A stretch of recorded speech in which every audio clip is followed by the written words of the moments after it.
Peut-on parler aujourd'hui d'une éthique de l'accompagnement conseil ou d'une éthique du consultant, du métier de consultant?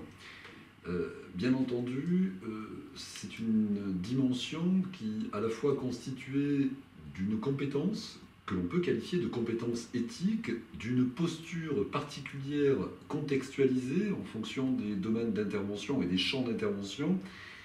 Il ressort de ce questionnement, qui est aujourd'hui un questionnement en cours d'élaboration, que cette mise au débat autour de l'éthique du consultant s'empare au moins de 2 ou 3 dimensions un peu phares, comme celle des finalités et des valeurs opératives qui l'animent.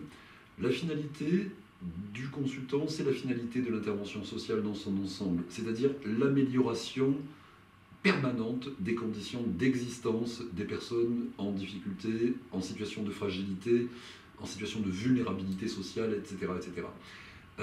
Les valeurs opératives, ne pas avoir dans les valeurs opératives une conception de l'homme, de la vie, de notre monde d'aujourd'hui, c'est dire que le consultant serait une espèce d'instrument d'une politique publique ou un instrument d'une commande particulière. Or, il ne l'est pas.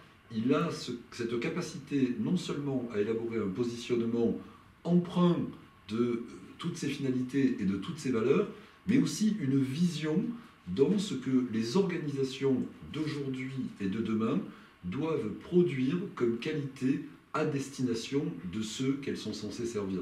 Donc oui, il y a évidemment une compétence éthique à développer. Elle se développe au fil de l'expérience, cela va de soi. La formation, les terrains de stage, les rencontres, les différents sujets évoqués, partagés, sont une matière extraordinaire pour envisager d'entreprendre cette question-là et finalement de la construire à l'intérieur de soi.